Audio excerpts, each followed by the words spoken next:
தமிழ்நாட்டில் கரூர் மாவட்டத்தில் நடைபெற்ற ஒரு ஒரு வருந்தத்தக்க, யாருமே எதிர்பார்க்காத, இதுவரை இனி நடக்கக்கூடாத ஒரு சம்பவம் ஒன்று நடைபெற்று கிட்டத்தட்ட நான் இப்பொழுது பேசிக்கொண்டிருக்கும் தருணம் வரையில் 40 அப்பாவி உயிர்கள் பலியாகி இருக்கின்றன. இந்த உயிர்கள் அப்பாவி என்றுதான் கூற வேண்டும். என்றால் அவர்கள் ஏதும் அறியாதவர்கள், ஒரு ஆசை, விருப்பம், ஒரு எதிர்பார்ப்போடு சென்றவர்களுக்குத்தான் இந்த இறப்பு நேர்ந்திருக்கிறது. வீடு திரும்பி வருவோம் என்று வீட்டை சொல்லிவிட்டு சென்றவர்கள் திரும்பி வரவே இல்லை. அவர்களது உறவுகள், நெருங்கியவர்கள், நண்பர்கள், தாய் தந்தையர்கள், சகோதரர்கள், அவர்களின் கண்ணீர் புலம்பலை பார்க்கும் பொழுது மனித உயிருக்கான மதிப்பு குறைந்து கொண்டே செல்கிறது என்று தான் தோன்றுகிறது. அப்படியான ஒரு சம்பவம் தான் இன்று கரூரிலே நடைபெற்றிருக்கின்றது. அந்த சம்பவம் தொடர்பாக இந்த பகுதியிலே விரிவாக பார்ப்போம். வணக்கம், நான் உங்கள் சஜன்ராஜ்.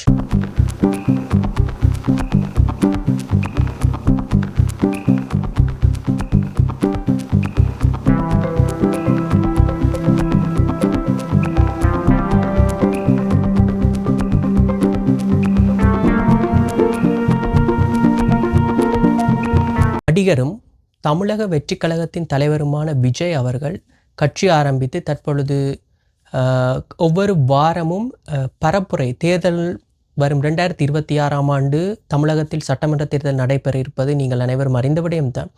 அதை நோக்கிய ஒரு சுற்றுப்பயணமாக ஒவ்வொரு வாரமும் சனிக்கிழமைகளில் அவர் சுற்றுப்பயணங்களை மேற்கொண்டு வந்திருந்தார். கடந்த 2 வாரங்களாக அவர் நடத்தியிருந்த நிலையில் இன்று இந்த 3வது வாரத்திற்குரிய நிலையில் இன்று நாமக்கல் மற்றும் கரூர் மாவட்டங்களுக்கு அவர் செல்வதாகத்தான் திட்டமிடப்பட்டிருந்தது. குறிப்பாக இந்த திட்டம் காலை 8:45க்கு அவர் நாமக்கல் வருவதாகவும் பின்னர் 12 மணி அளவில் கரூருக்கு செல்வதாகவும் தான் அந்த நிகழ்ச்சி ஏற்பாடு செய்யப்பட்டிருந்தது. இருந்த போதும் சொன்ன நேரத்திற்கு அந்த நிகழ்ச்சி நடைபெறவில்லை. குறிப்பாக அவர் நாமக்கல் செல்லவே கிட்டத்தட்ட 11-12 மணி ஆகிவிட்டதாகவும், அவர் கரூரிலே பேச ஆரம்பித்த போது நேரம் சரியாக இரவு 7:12.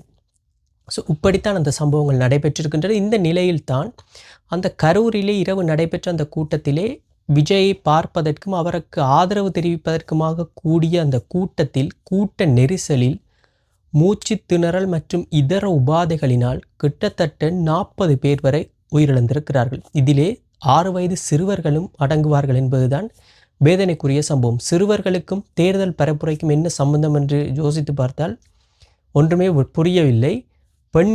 பெண்களும் இதிலே உயிரிழந்திருக்கிறார்கள். குறிப்பாக ஒரு குடும்பத்தைச் சேர்ந்த தாய் மற்றும் அவருடைய 2 குழந்தைகளும் இந்த சம்பவத்திலே உயிரிழந்திருக்கிறார்கள். இதற்கு எல்லாம் யார் பதில் கூறப்போகிறார்கள், என்ன காரணம் என்பதை தான் தெரியவில்லை.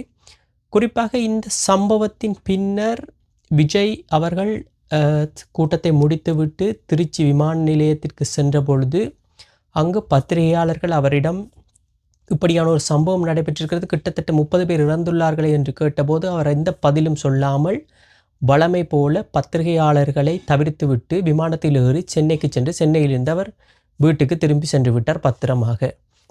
இப்பொழுது அவரது வீட்டிலே போலீஸ் குவிக்கப்பட்டு அவருக்கு பாதுகாப்பு பலப்படுத்தப்பட்டுள்ளதாக அங்கிருந்து வரும் தகவல்கள் தெரிவிக்கின்றன. குறிப்பாக இந்த சம்பவத்தை பார்க்க போனால் இது யாருடைய தவறு? இது குறிப்பாக என்ன சொல்ல வேண்டுமென்றால், இது ஒரு விபத்தா கொலையா என்பதுதான் இப்பொழுது மிக முக்கியமான கேள்வி. இதை விபத்து என்று பார்த்தால் விபத்து, கொலை என்று பார்த்தால் கொலை. குறிப்பாக இதற்கு யார் காரணம் என்று பார்க்க போனால் விஜய் அவர் ஒரு காரணம்தான். 2வது அரசாங்கம், காவல்துறை மற்றும் அதிலே பங்கு பெற்றிருந்த தொண்டர்கள். இப்படி பட்டியலை நீண்டு கொண்டே செல்லலாம். ஆனால் அந்த இறந்த உயிர்கள் மீண்டு வரப்போவதில்லை. இந்த சம்பவத்திற்கு விஜய் என்னவென்று காரணமாவார் என்று யோசித்து பார்த்தீர்கள் என்றால், நான் அந்த சம்பவத்தை நேரடியாக பார்த்து கொண்டிருந்தேன், இந்த யூடியூப் வாயிலாக பார்த்து கொண்டிருந்தேன். எனக்கு அந்த சம்பவம் நடைபெற்றதன் பின்னர் அவர் நடந்து கொண்ட விதம்தான் மிகவும் வேதனைக்குரியதாக இருக்கிறது. ஏனென்றால் ஒரு தலைவர் அங்கு ஒரு அசம்பாவிதம் நடந்திருக்கிறது என்றால் மக்களோடு மக்களாக, தொண்டரோடு தொண்டராக நின்றால்தான் அவரை உண்மையான தலைவர் என்று சொல்ல வேண்டும்.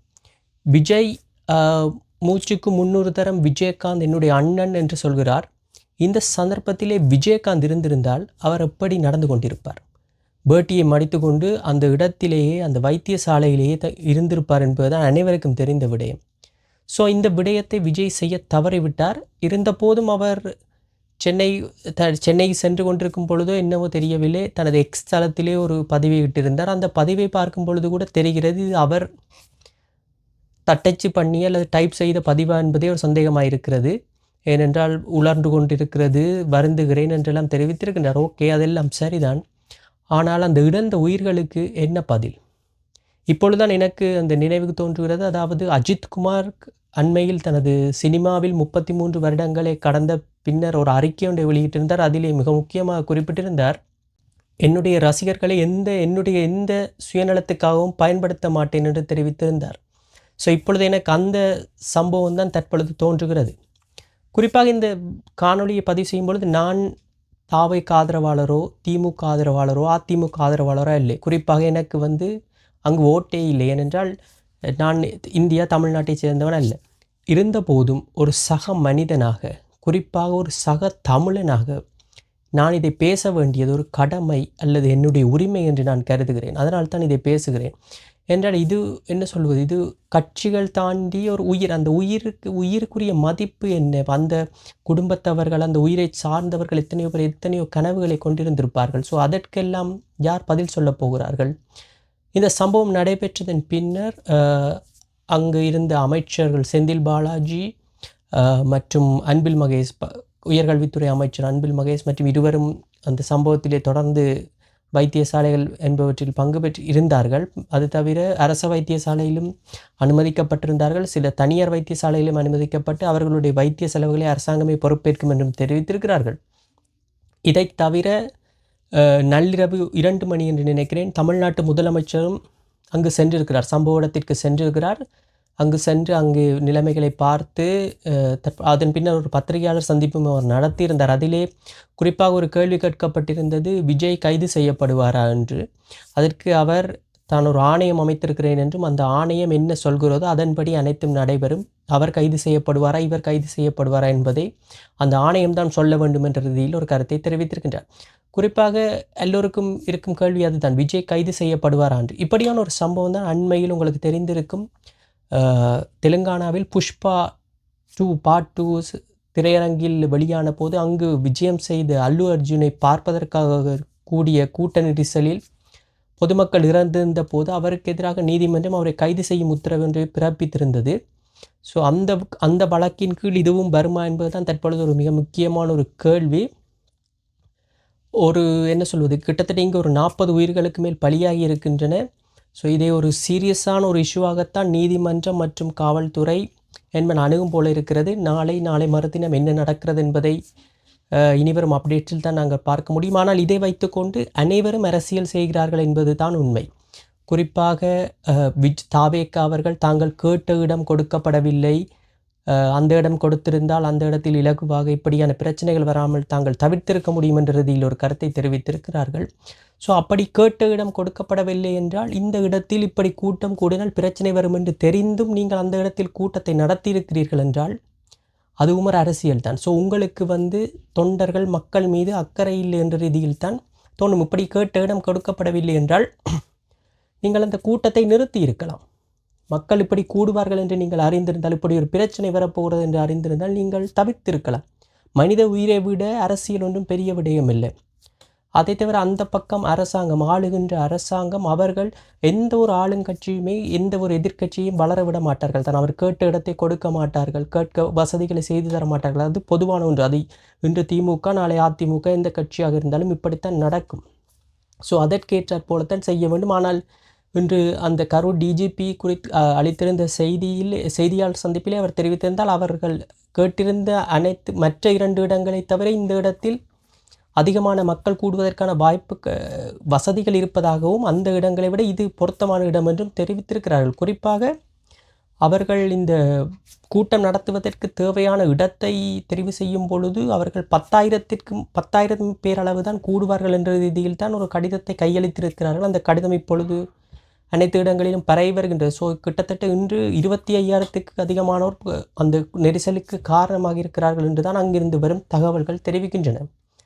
ஸோ இதையெல்லாம் பார்க்கும் பொழுது என்னவென்றால், இவர்களுடைய அரசியல் விளையாட்டுகளில் அப்பாவியாக பலியானது ஒரு 40 உயிர்கள் தான். நாட்டின் சுதந்திர விடுதலைக்காகவும் இனத்தின் விடுதலைக்காகவும் போராடி உயிரை வீழ்த்த தமிழர்கள் மத்தியில் இப்படி அந்த பெறுமதியான உயிரானது இப்படி வீண்விரயமாகி தேவையற்ற விதத்தில் அழிந்து போகிறது. அந்த குடும்பத்தாருக்கு யார் பதில் சொல்வது? 5 லட்சம் 10 லட்சம் என்று நிவாரணம் கொடுத்து விட்டால் அவர்களுடைய இழப்பை ஈடு செய்துவிட முடியுமா? முடியாது. இவையெல்லாம் தவிர்த்திருக்க வேண்டிய ஒரு விபத்து என்று தான் சொல்ல வேண்டும். இதை நாளை நீதிமன்றங்கள் காவல்துறை என்னவென்று அணுகப் போகின்றது என்று தெரியவில்லை. அனைவரும் இதில் அரசியல் செய்கிறார்கள் என்பது அனைவருக்கும் தெரியும். மக்கள் தான் விழித்து கொள்ள வேண்டும். மக்களுக்கு இதை எல்லாவற்றையும் தவிர அவர்களுக்கு ஒரு தனிப்பட்ட வாழ்க்கை ஒன்று இருக்கிறது என்பதை அவர்கள் நினைவில் கொள்ள வேண்டும். தங்களுக்கென்று ஒரு குடும்பம், நண்பர்கள், சகோதரர்கள் என்று இருக்கிறார்கள் என்பதை அவர்கள் கருத்தில் கொள்ள வேண்டும். அனைத்தையும் கருத்தில் கொண்டுதான் இனிமேல் செய்யும் நடவடிக்கைகள் அனைத்தையும் கவனமாகவும் பொறுமையாகவும் செய்து கொள்ள வேண்டும். குறிப்பாக சொல்லுவார்கள் என்னவென்றால், போதிக்கும் போது விளங்காது, ஆனால் பாதிக்கும் போது விளங்கும் என்று. இப்பொழுது அனைவருக்கும் விளங்கியிருக்கும் என்று நான் கருதுகிறேன். அனைத்தும் இனிமேல் நன்றாக நடக்கட்டும் என்று இறைவனை பிரார்த்தித்து கொண்டு அந்த இறந்த உயிர்களுக்கு எனது அஞ்சலிகளையும் செலுத்தி கொண்டு இனிமேலும் எந்த உயிரும் இப்படியான சம்பவங்களில் போகக்கூடாது என்று நான் கடவுளை வேண்டுகிறேன். மீண்டும் இன்னொரு காணொளியில் உங்களை சந்திக்கிறேன். நன்றி.